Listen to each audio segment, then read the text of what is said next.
So we need to understand the architecture. When we talk about the architecture, it make a good kind of sense, because if I talk about Microsoft Azure, Amazon, Google Cloud, GoDaddy or any other vendor, they have four major parts regarding the implementation, deployment, monitoring of the cloud platform.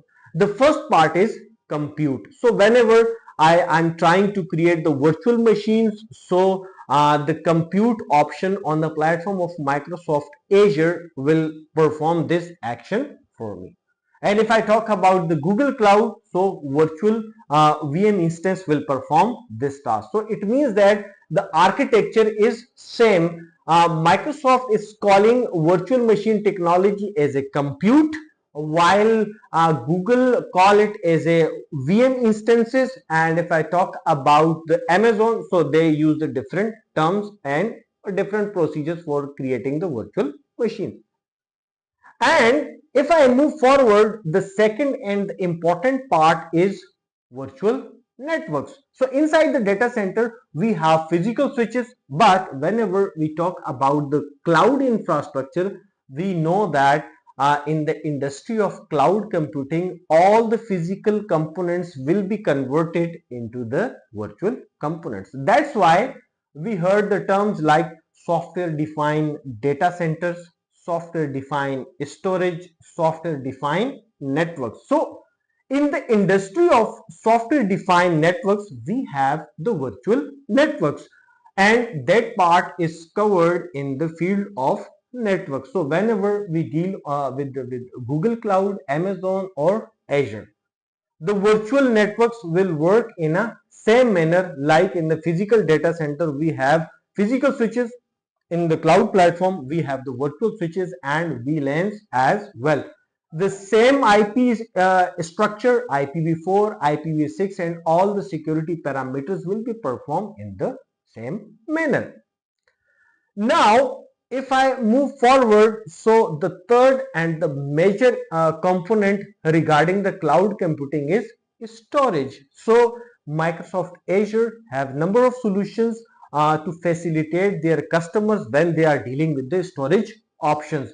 They have different types of hard disk. If I talk about the managed hard disk, so they have SSDs, NVMe's and HDDs, which are generally exist inside the data center, and they have different types of storage accounts for that purpose. And inside those storage accounts, you have multiple options regarding the performance optimization, regarding the data capacity and other features. So in the same manner, Microsoft, the Amazon and the Google have same scenarios to deal with the storage technologies. So generally, these are the three major areas where we deal with the cloud computing technology. The first one is compute, the second one is network, the third one is storage. Definitely, whenever you create the virtual machine, you need the storage accounts where you can store your virtual machines.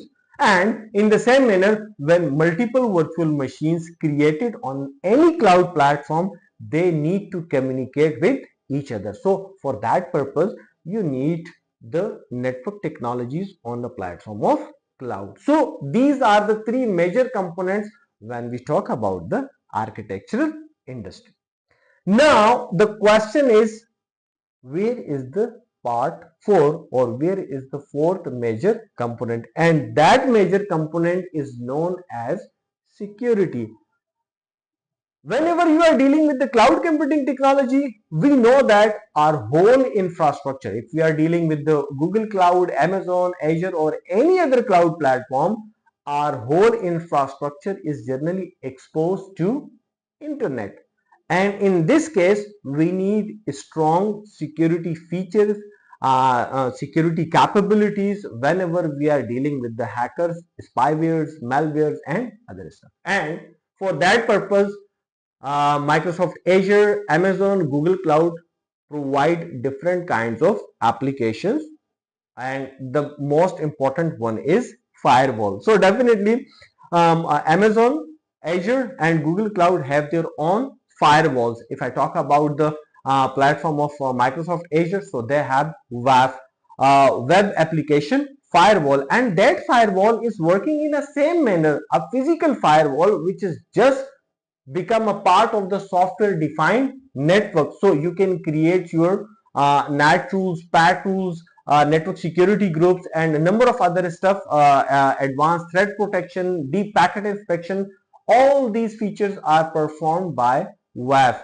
And in the same manner, we have number of security solutions regarding the endpoint protection, monitoring, and other stuff. So the answer is really simple. Whenever you have a complete focus architectural knowledge regarding the cloud computing technology, so you can easily produce any kind of solution on any cloud vendor. So before going with the selection of any cloud vendor, you need to understand the major cloud architecture.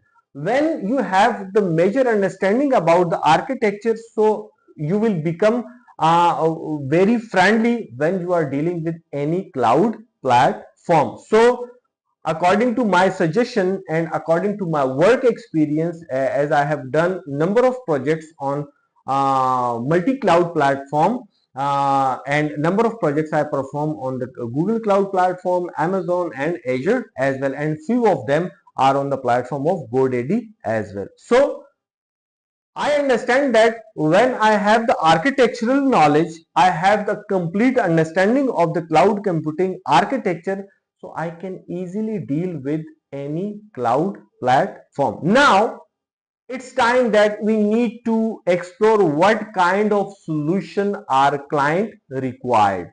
So when I heard about the problems of my client, so I can easily suggest that in this scenario, which cloud platform, which solution, which product is best. Let's suppose that my client is trying to client is trying to produce a solution regarding the disaster recovery. And when I look at their data center, so they have VMware services, they have Hyper-V, they have number of virtual machines, storage accounts, and lots of other stuff. And they are asking me that which cloud platform is better for them. So the answer is really simple, because in a kind of hybrid environment where we have VMware, Hyper-V, Proxmox, and lots of other applications. So in this scenario, the more productive, the more compatible application is Azure Site Recovery. So I must have to go with the Microsoft Azure.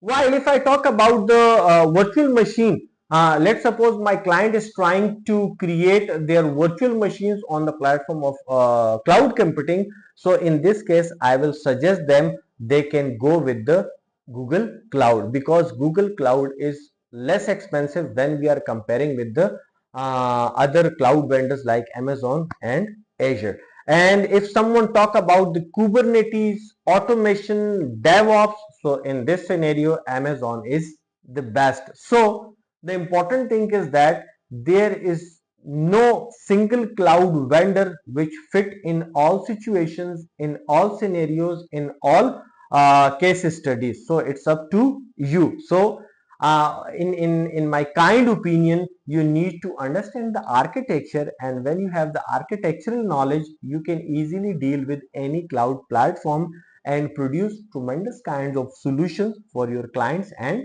customers. I hope you like this session, and if you are more interested with learning of the cloud computing, so my cloud complete sessions are available inside the description. So you can find those links where we perform a number of implementations regarding the client requirements, regarding the real world scenarios.